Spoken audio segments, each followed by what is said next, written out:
Hello everyone, welcome back to one of these guideline solutions, and today it's going to be on assignment 3.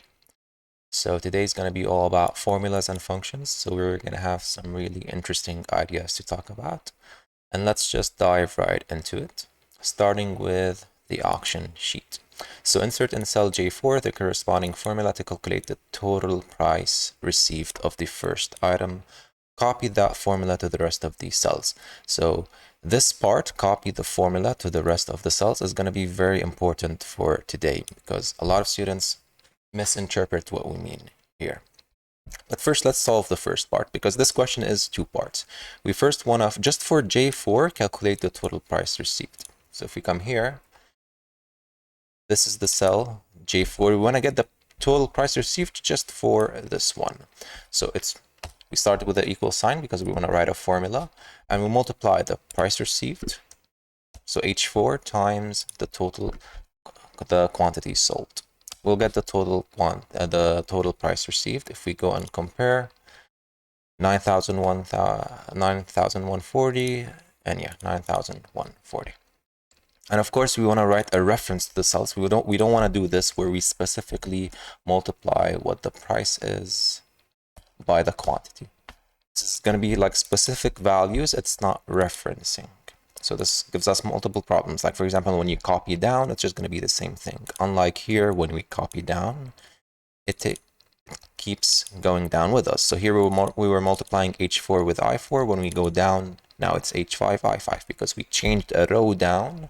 So the numbers of the rows change with us.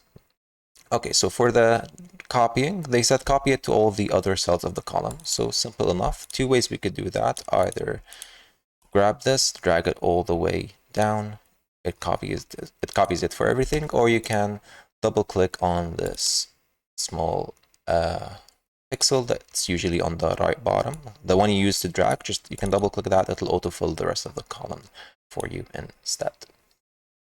And of course, just compare the numbers. You can compare maybe the first 5, etc. See if they're the same as the screenshot to make sure your answer is okay.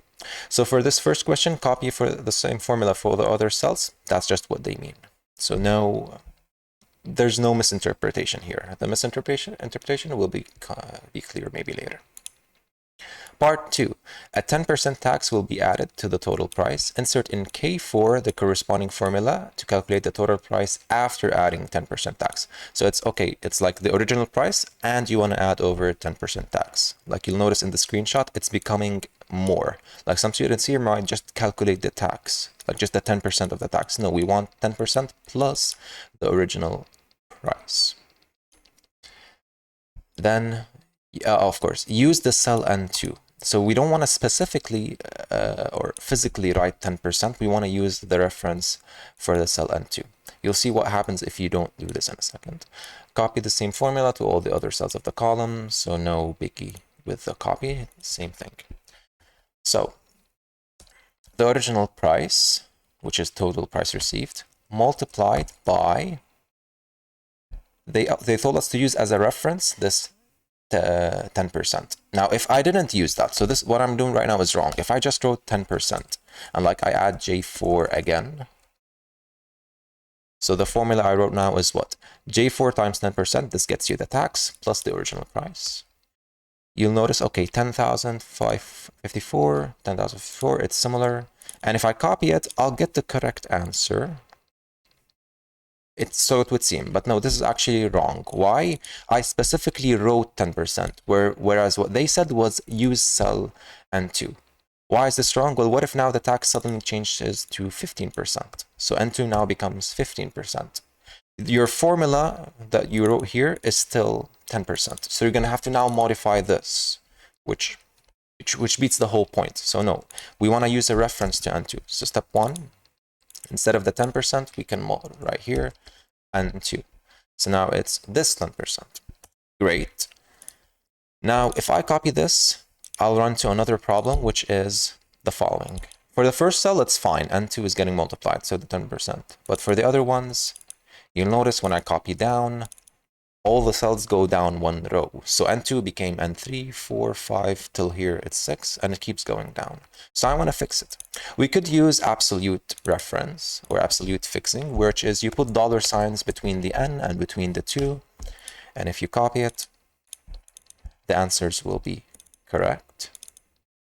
So now it's fixed, and this is fine, you'll get the grade, but it's important to know which part is necessary. Like if you think about it, why do you only need one of these dollar signs? Because I'm only copying down. When you copy down or up, the row changes. When you copy horizontally, so left or right, that's when the column changes. So technically, since I'm only copying down, only the row is changing, I don't need to fix this dollar sign. It's enough to only fix the rows, because only that is changing. So if I copy, same answer. Okay, so this is correct. And of course, you could have done this in another way. You could have said something like this. You could have said 1 plus the 10%. You need to write the equal sign, otherwise it's just a text. I could have said 1 plus a reference for this, fix the dollar sign, or 2, times J4. What's the difference? It's the same thing, but now I'm saying, it's like saying 110% times J4 instead of 100% times J4 plus 10% times J4. It's going to give you the same answer. I'm just trying to say here that there is no unique solution here. I think that's everything. And of course, if now I change this to 15% or to 20%, whatever, you'll notice all the prices, they get modified with us, which is good because we're referencing the tax rate. Leave it at 10% for now. Okay. Part 3. Fill from H46 till H49 with the corresponding functions. Highest price received. Like we don't have a function called highest, but we do have something similar to that word, which is max. So there is a function called max that gives us this. Second highest, largest. We'll use something called large. Total. That sounds something like sum. Average. As it is, we do have a function called average. So we'll go over here. Equals max. And they said for the whole price received, we want the max. So we just have to give it as an input this entire column. No need for dollar signs here. I get the price. Now, simple as that. Yes, max just gets me the max. Now for the large, since in the second part they want the second highest, it's like I want the second biggest number, the second max. So I can say equals large. What does large do? Same thing. First, I'm going to give it the whole list of values or the array of values, but it's going to take another parameter. So I have to put comma. Which highest number do you want? If I type in 1, I simply get the max. If I type in 2, okay, I get the second highest, which is what I want. If I type in 3, the third highest, and so on. Here we want 2. Total, just use sum for the whole thing. Average, same thing. So we're just trying to be familiar with some of these usually common functions that happen a lot. So average for the whole range as well. Cool. Now for this is all of part 3. We just want to use these functions. But you'll notice part 4, so this is one of those misinterpretations that might happen for the copy. They're saying copy from this range to this range. So from H46 to H49, which are the cells we just wrote those functions in, copy them to the column right next to you, because after H comes I. So essentially what they're saying, these cells in the H column, we want them to be copied to, so we want them to be copied to from the H column to the I column.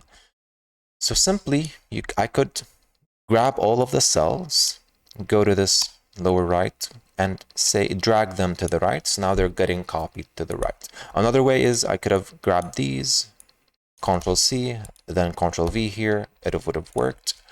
Or like individually, you could have copied each cell on its own. But yeah, definitely, if you copy them all in at once, it's much faster.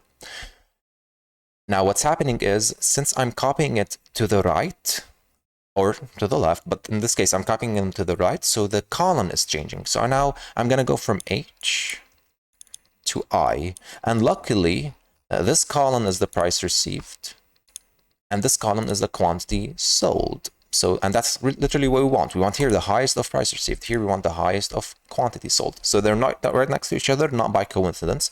They're next to each other. So when I copy to the right, instead of now getting the max of price received, now I'm getting it for the quantity sold. It's very similar to what we did here with the copy. But here we were copying down. So you'll notice J5 becomes J6, becomes J7. The row is changing. Whereas here, copying to the right, it was H. Now it's I. So the column is changing. And of course, here no need to put any dollar signs yet. Now, why there might be misinterpretation here? Well, some students, instead of copying like I just did, they might just do it all over again. Like they might get the max again for the quantity sold, then get the large again, the sum again, etc. Now, there is no problem with this in terms of like losing marks, because it's, when I see this, it doesn't make, I can't tell the difference if you copied it like this for this one, or if you wrote it the same for everyone. For this question, it doesn't make a difference, but you do lose time if you writing everything again from scratch. So make sure, like if I just copy it, it takes 1 second, whereas if I have to write each function again and give it the range, it takes a lot more time.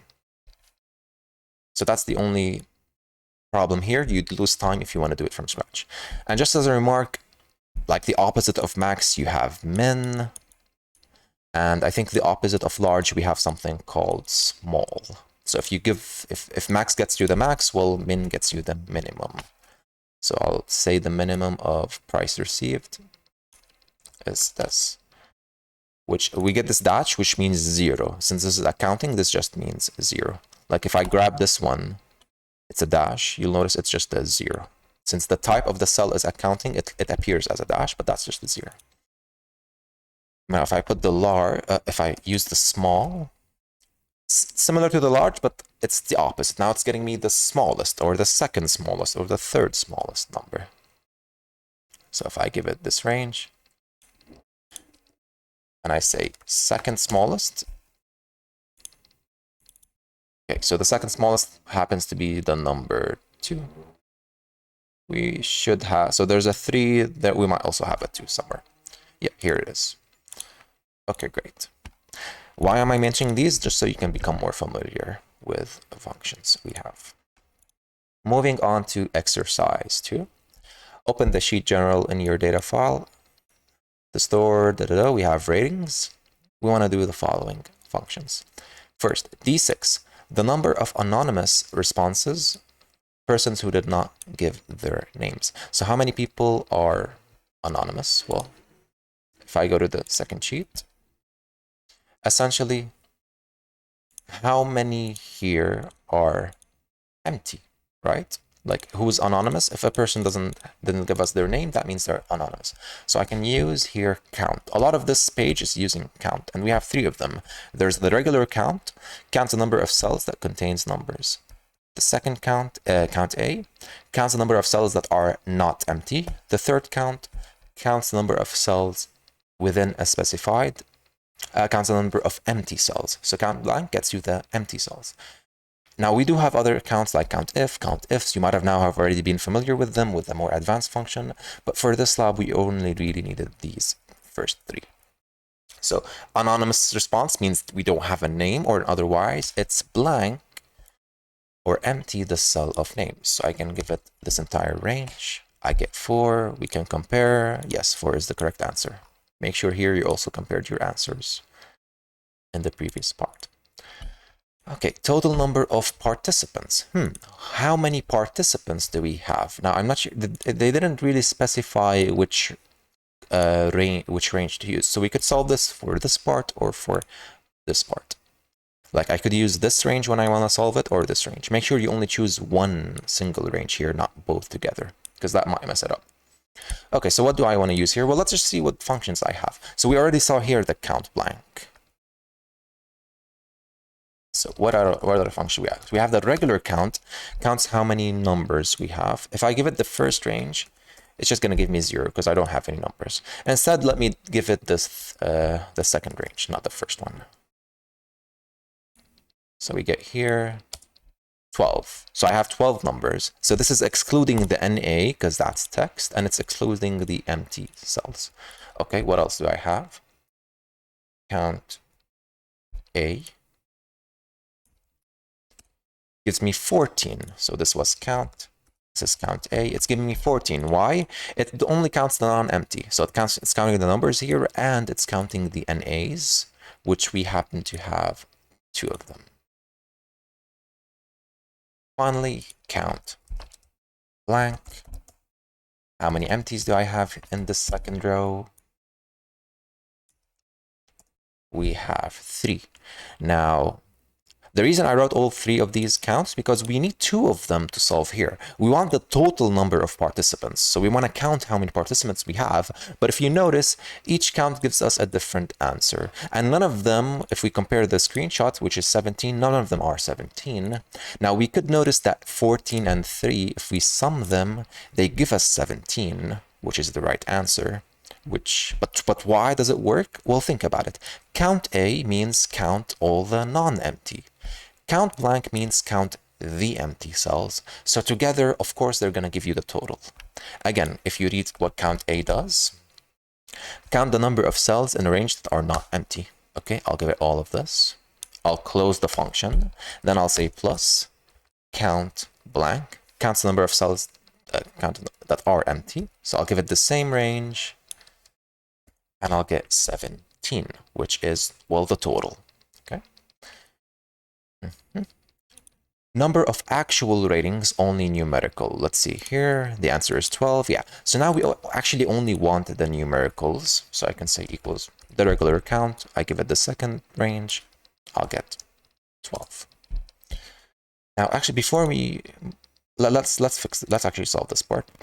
Number of all non-numerical ratings, only the text. So now we only want the text. And again, if we notice the 3 counts, I don't have 2, because if you remember, we only have 2 texts, which is our NA. And if we compare the solution snapshot, yes, there's only 2. So I don't have 2 in any of these. But again, could I use some combination? How can I get it? How can I get the text? Well, I have a function that counts the numbers.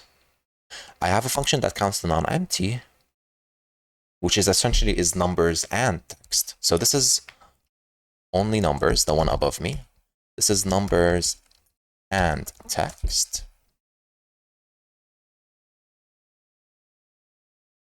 It seems like if I subtract them, I'll get rid of the numbers, and I'm only left with a count for the text, which is exactly what I want to do. Count everything that's not empty. Am I giving it the entire range? Yes, I am. Minus count how many are numbers. We get 2, which is what we want. Great. What's the highest rating? Well, max of the numbers. We get 9.5. What's the lowest rating without including the NA? Now, it's very important. Why did they mention without including the NA? Because if I go ahead and do the regular min, actually, the regular min, there might be no problem. If I do the regular min, yes, I get 6, which is great, which is the right answer. But why did they specify without including the NA? Because there is another min we could have used, which is what they want in the second part. Lowest rating if NA or any other text is to be considered 0. So the other min is min A. Similar to the count A, it's not going to ignore the text. It's going to take them into consideration. And what it does is, so it does not ignore logical values and text. And what it does, it's going to treat them as 0. So if you have an A, it's as if it's 0. So I'll grab all of these. Before, the minimum was 6, but now it's going to be 0 because we do have some text. It's an A. And I get 0. And again, it's not something special with an A. You could have had any text here, any text here. So I changed them. It's still 0. It's just that text gets treated as 0. And actually, if we had a negative number, now in this, it doesn't make sense to have a negative rating. But let's say for some reason I had the value -5. Now the minimum, you'll see both of them are going to become -5. Why? The regular minimum, it's just -5 now. The minimum that doesn't ignore text, well, text is just 0. So -5 is smaller than 0. That's why we get this here. Okay, so that's everything here. So you'll notice, so now we're entering like the area where, more than one function can be used in combination to get the answer. And again, there is no one unique solution. So actually here, you notice the total number of participants. What did I say? I said count A, so count the non-empty plus the empty. I could have used the same formula. Instead of using these ranges for the ratings, I could have given them the ratings of the range of the names, and it would have still worked. It would have counted the cells that have names, so they're not empty, plus the cells that don't have names that are empty, and I'll get the total. Still same correct answer. Now, for the last exercise, formulas. Open sheet Corona, and we want to do the following. Insert in cell D5. So in cell D5, we want to insert a function. Then it should be copied to all the other cells. And you'll notice with tables, sometimes there's this idea where you only write the formula in one cell, then you copy it everywhere else. Okay. So we want to calculate the expected number of corona cases. If you read through this, essentially what they want is, if the base case of number of corona cases here is 10, so the expected here is to be 10 power 1. So no, not expected. Like for the first month, this is what it is. It's just 10 power 1. You get 10. For the other one, it's 10 power 2. You get 100. So for the second month, the expected is 10 power 2. For the third, it's 10 power 3. 10 power 4, which is 10,000, etc. So this specific cell here, why did I get 792 and 29,000? It's because the base case was 90. And this is the third month. So if you intersect, you have 90 power 3. And if you do that on a calculator or somewhere, you get 729,000. Okay. So depending on the base cases and depending on which month you were, you get a different answer. So here is 50 power 4 because I'm in the fourth month and the base case is 50. Great. Now, how do I actually solve this? Let's solve it for the first cell. So for D4, I don't say 10 power 1, anything like that, because that's a specific number. I have to use references. So I say a reference for this, which is C5 power this. So 10 power 1. This is the formula that we want. The number here, power the number here. And if I actually now copy it, it's not enough. So what do they mean by copy it to the whole table? For example, I want to copy it down, then copy it to the entire right, or vice versa. Copy first to the right, then copy it down. It doesn't matter what you do first. What matters is you're copying it to the whole table. But you'll notice something. I'm getting weird number, like I'm getting these hashtags, which usually mean your number isn't big enough. When you have hashtags, like your cell isn't big enough. So if I increase the size, I get something like a really big number. And then I get errors, etc. So I did something wrong. And if I check this cell, you'll notice it's 10 power 2, but instead of using this 10, it's now using this 10. And here it's 100 power 3. So the blue is moving. And if I go down, the red is moving too. So I have to use dollar signs to fix my problems. How can I use them? Well, for the blue part, when I move to the right, I want it to stay where it is. And when I move to the right, I'm moving the columns. So what I should actually do here is say, okay, column, the C, I have to put $1 here. Because when I move to the right, I don't want the C to change. I don't want this column to change. I want to say what it is. And now if I copy, you notice blue part stays where it is. No matter what the cell is, blue part, so here 90, it stays where it is, which is great. Now my answer isn't still complete. That we still now have to fix the red. Well, if I go here, you'll notice the red is changing correctly when I move left to right. I do want the number to change. So here it was D4. Here I do want it to be E4. Like I do want the column to change when I move to the right for the red. But when I go down, you'll notice now it's D6, D7. I don't want the number of the row to change when I go down. So instead, I'll put a dollar here. Now again, I'll copy it to the whole place. And it seems the answer is correct. And if I choose anything at random, like say this one, 7t power 2. By the way, if I have mentioned it's like this symbol, it's for the power. So we don't want to use multiplication, we want to use power. And there might be a power function, but this is enough, this symbol. Okay, so it seems like every cell is correct. So for the blue, I only needed to fix the column, and for the red, I only needed to fix the row number. That's enough. Okay, now this is what they wanted. Now, this is again, since there's copying, and by the way, we did part 13. So part 12 is like do the function, part 13 is copy it for the rest of the table, even though part 12 also tells us to do that. So we're done with the question and we're done with the entire lab. But what's mistake some students might do here? They said only write the formula in D5, which is what we did, and copy it to the rest of the table like this. What's a mistake some students might do? They might individually write a function here, copy it down. So for example, this is the wrong way of doing it. Let me duplicate this sheet. Okay, so this is how we could have done it. Wrong, but looks correct. Okay, so I'll delete everything. First, they'd say, okay, this power this. Now, if I copy this down, I do get mistakes. So they will fix at least this number here, and they'll copy it down. Okay. Then what they do here is, at 2, they'll reference C5, and then they'll make it power E4, and they'll fix the number here. And if I copy it down, it's correct. Do you see where I'm going with this? They'll reference this, and then they'll say power here, fix the 4, copy it down, etc. For the last one, power 4, fix this. What's the issue here?